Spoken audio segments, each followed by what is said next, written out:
नमस्ते दोस्तों। आज जो मैं आपको बताने जा रहा हूं वो कोई साधारण खबर नहीं है। ये कोई ब्रेकिंग न्यूज की लाइन नहीं है। ये एक ऐसा भूचाल है जिसकी गूंज इस वक्त वॉशिंगटन से लेकर तेहरान तक सुनाई दे रही है। ये वो झटका है जिसने दुनिया की सबसे बड़ी महाशक्ति कहे जाने वाले अमेरिका को पहली बार आईना दिखा दिया है। सोचिए जरा, जिस अमेरिका के एक फोन कॉल पर सरकारें हिल जाती थीं, जिस अमेरिका के इशारे पर नीतियां बदल दी जाती थीं, आज वही अमेरिका भारत के सामने असहज खड़ा है। जी हां, हमारे भारत के सामने ईरान में अमेरिकी एक्शन, बढ़ती सैन्य हलचल और अरब सागर में बनती जंग जैसी स्थिति के बीच चाबहार बंदरगाह को लेकर भारत और अमेरिका के रिश्ते इस वक्त अपने सबसे नाजुक मोड़ पर खड़े हैं।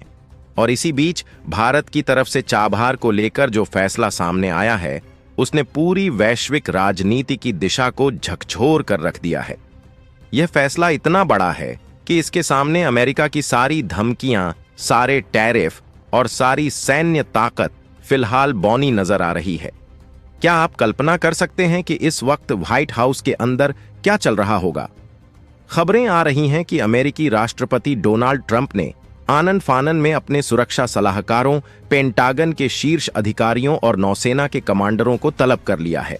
बंद कमरों में बैठकों का दौर चल रहा है। चेहरे पर चिंता है, आवाजों में तल्खी है और माथे पर पसीना। वजह साफ है, भारत ने वह कदम उठा लिया है जिसकी उम्मीद अमेरिका ने कभी नहीं की थी। दरअसल हालात अब पूरी तरह बदल चुके हैं। अरब सागर में शक्ति संतुलन तेजी से भारत की तरफ झुक चुका है। ईरान के चाबहार पोर्ट, जिसे भारत ने अपने पैसे, अपनी तकनीक और अपने विजन से खड़ा किया है, उसके चारों ओर अब भारत की रणनीतिक मौजूदगी साफ दिखाई दे रही है।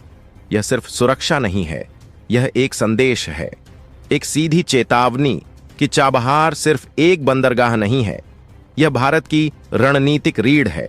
और इसी बीच वह खबर सामने आती है जिसने अमेरिका की नींद उड़ा दी। भारत ने चाबहार की सुरक्षा को लेकर अपने सबसे घातक हथियारों को सक्रिय कर दिया है। ब्रह्मोस, जी हां, वही ब्रह्मोस जिसे दुनिया की सबसे तेज और सबसे खतरनाक सुपरसोनिक मिसाइलों में गिना जाता है। जैसे ही ब्रह्मोस का नाम सामने आया, पेंटागन के रणनीतिकारों के चेहरे बदल गए। यह कोई सामान्य सैन्य अभ्यास नहीं था, यह एक स्पष्ट संकेत था कि भारत अब सिर्फ बयान नहीं देगा, बल्कि जरूरत पड़ी तो ताकत दिखाने से भी पीछे नहीं हटेगा। अमेरिका की योजना साफ थी, अरब सागर के रास्ते अपनी नौसेना को आगे बढ़ाना, ईरान पर दबाव बनाना और चाबहार के जरिए भारत को भी घुटनों पर लाने की कोशिश करना। लेकिन भारत ने इस पूरी रणनीति पर पानी फेर दिया। भारत ने चाबहार को लेकर ऐसी घेराबंदी शुरू कर दी कि अमेरिका के लिए आगे बढ़ना जोखिम भरा हो गया। समंदर में हालात बदल चुके हैं। अब वो अमेरिका का खुला मैदान नहीं रहा। पिछले 24 घंटों में जो हुआ उसने दुनिया को चौंका दिया। भारत ने अपनी वायुसेना, नौसेना और सुरक्षा एजेंसियों को हाई अलर्ट पर डाल दिया। युद्धपोत रवाना हुए, निगरानी बढ़ाई गई, समुद्र और आसमान दोनों पर नजर रखी जाने लगी। भारत ने साफ शब्दों में अमेरिका को संदेश दे दिया कि चाबहार भारत का प्रोजेक्ट है, भारत की संपत्ति है और इसमें किसी भी तरह की दखल अंदाजी को बर्दाश्त नहीं किया जाएगा। यह वही भारत है जिसे कभी दबाव में झुकने वाला देश कहा जाता था, लेकिन आज यह नया भारत है। यह वो भारत है जो धमकियों से डरता नहीं बल्कि उन्हें गिनती में रखता है। कई विश्लेषक कह रहे थे कि भारत दबाव में आ जाएगा, टैरिफ का डर, व्यापार का डर, सैन्य टकराव का डर। लेकिन भारत ने साफ कर दिया कि चाबहार पर कोई समझौता नहीं होगा। अंतर्राष्ट्रीय दबाव के बीच यह एक बहुत बड़ा कूटनीतिक प्रहार था। इस बीच हालात और दिलचस्प हो गए जब खबर आई कि भारत ने सिर्फ समुद्र से ही नहीं बल्कि जमीन के रास्ते भी अपनी मौजूदगी मजबूत कर दी है। सैकड़ों ट्रक, भारी साजो सामान, रसद और सुरक्षा उपकरण ईरान की धरती पर पहुंचने लगे। यह सिर्फ सप्लाई नहीं थी, यह भारत की स्थायी मौजूदगी का ऐलान था।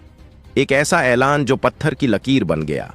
अमेरिकी नौसेना, जो अरब सागर के रास्ते ईरान की तरफ बढ़ने की तैयारी में थी, उसे अब नए समीकरणों का सामना करना पड़ रहा है। रास्ते आसान नहीं रहे। भारत एक दीवार की तरह खड़ा हो गया है। अमेरिका के लिए यह सबसे बड़ा झटका है, क्योंकि यह झटका ईरान की धरती पर नहीं बल्कि समंदर के उस मोर्चे पर लगा है जहां भारत का दबदबा साफ दिखाई दे रहा है।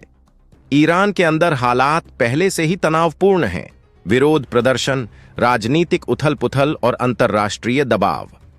अमेरिका इसी मौके का फायदा उठाकर बड़ा सैन्य एक्शन लेना चाहता था। एयर स्ट्राइक, नेवी मूवमेंट और चारों तरफ से घेराबंदी। लेकिन चाबहार के कारण यह पूरा प्लान अधर में लटक गया। भारत और अमेरिका एक बार फिर आमने सामने हैं। समंदर में उनके युद्धपोत एक दूसरे को देख रहे हैं। आसमान में निगरानी बढ़ चुकी है। हालात युद्ध जैसे बनते दिख रहे हैं। लेकिन कहानी का असली मोड़ यहां आता है। भारत ने सिर्फ ब्रह्मोस की तैनाती से ही नहीं, बल्कि अपने इरादों को सार्वजनिक करके भी दुनिया को चौंका दिया। भारत ने साफ कह दिया है कि चाबहार पर किसी भी तरह की आंच आई तो जवाब सीधा और कड़ा होगा। अफवाहों, कयासों और दबाव की राजनीति को एक झटके में खारिज कर दिया गया है। भारत ने डंके की चोट पर कह दिया है कि चाबहार भारत का है और रहेगा। इसका असर अब सिर्फ अमेरिका तक सीमित नहीं है। पूरी दुनिया यह देख रही है कि कैसे भारत ने कूटनीति, रणनीति और सैन्य ताकत का संतुलन बनाकर एक महाशक्ति को सोचने पर मजबूर कर दिया है। अमेरिका का टैरिफ वाला हथियार भी अब उतना असरदार नहीं दिख रहा। दुनिया के कई देश खुलकर उसके खिलाफ खड़े हो रहे हैं। यहां तक कि उसके अपने सहयोगी भी असहज महसूस कर रहे हैं। और इसी बीच एक और बड़ा संकेत सामने आता है। नाटो के अंदर दरारें। पुराने साथी अब सवाल पूछ रहे हैं कि क्या अमेरिका अब भी भरोसेमंद है? क्या सुरक्षा की कीमत जमीन और दबाव होनी चाहिए? ये सवाल सिर्फ यूरोप में नहीं, पूरी दुनिया में गूंज रहे हैं। दोस्तों, अब कहानी सिर्फ चाबहार, ईरान या अरब सागर तक सीमित नहीं रह जाती। असली खेल अब उससे कहीं आगे निकल चुका है। अब यह लड़ाई बंदरगाहों की नहीं, मिसाइलों की नहीं, बल्कि भरोसे की है।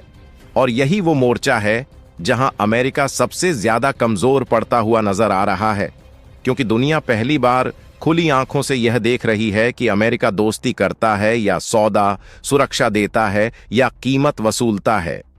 अमेरिका की बेचैनी का कारण सिर्फ भारत का चाबहार पर अडिग रहना नहीं है।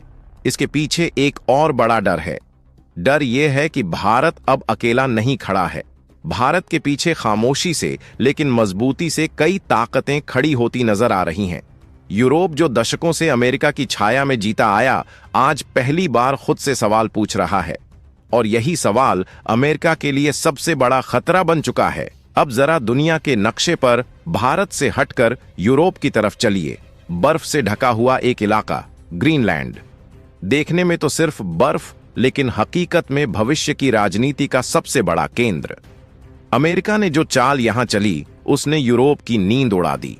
अमेरिका ने खुले शब्दों में यह संकेत दिया कि सुरक्षा मुफ्त में नहीं मिलेगी। अगर ग्रीनलैंड चाहिए तो जमीन दो, अगर जमीन नहीं तो सुरक्षा की गारंटी भी नहीं। यह कोई अफवाह नहीं थी, यह कोई मीडिया लीक नहीं था, यह सीधा दबाव था। और यह दबाव किसी छोटे देश पर नहीं था, यह दबाव डेनमार्क पर था। वही डेनमार्क जो नाटो का सदस्य है, वही नाटो जिसे अमेरिका दशकों से सुरक्षा की ढाल बताता आया है। और यहीं पर यूरोप को पहला बड़ा झटका लगा। यूरोप ने पहली बार महसूस किया कि नाटो अब सुरक्षा का संगठन नहीं, बल्कि अमेरिका की शर्तों का बंधक बन चुका है। आज ग्रीनलैंड है, कल कोई और जमीन होगी। आज डेनमार्क है, कल कोई और देश होगा। और इसी डर ने यूरोप को अंदर से हिला दिया। यूरोप की संसदों में फाइलें खुलने लगीं, पुराने समझौते खंगाले जाने लगे। सवाल पूछे जाने लगे कि क्या अमेरिका पर आंख मूंद कर भरोसा करना अब भी सही है? क्या सुरक्षा के बदले अपनी संप्रभुता दांव पर लगाना समझदारी है? और इन्हीं सवालों के बीच एक नया शब्द तेजी से उभरने लगा, यूरोपियन आर्मी। जो चीज कल तक एक सपना थी, आज मजबूरी बन चुकी है। यूरोप समझ चुका है कि अगर उसे जिंदा रहना है तो उसे खुद अपने पैरों पर खड़ा होना पड़ेगा। और जब यूरोप अपने लिए विकल्प ढूंढता है तो उसकी नजरें भारत पर जाकर ठहर जाती हैं। भारत, जिसने कभी किसी देश से सुरक्षा के बदले जमीन नहीं मांगी। भारत, जिसने कभी हथियार बेचकर धमकी नहीं दी। भारत, जिसने साझेदारी की, कब्जा नहीं किया। यही वजह है कि आज यूरोप भारत को सिर्फ एक दोस्त नहीं, बल्कि एक भरोसेमंद विकल्प के तौर पर देख रहा है। फ्रांस के साथ राफेल सिर्फ एक डिफेंस डील नहीं रही, वह भरोसे की मुहर बन गई। Technology sharing, local manufacturing, Bharat में असेंबली लाइन। यह सब तभी होता है जब सामने वाले पर पूरा भरोसा हो, और यही भरोसा अब भारत को मिल रहा है। जर्मनी का मामला तो और भी बड़ा संकेत देता है। जर्मनी अपनी सबमरीन टेक्नोलॉजी किसी के साथ आसानी से साझा नहीं करता, उसका इतिहास इसकी गवाही देता है। लेकिन आज वही जर्मनी भारत के साथ टेक्नोलॉजी ट्रांसफर की बात कर रहा है। इसका मतलब साफ है, यूरोप भारत को बैकअप मानने लगा है।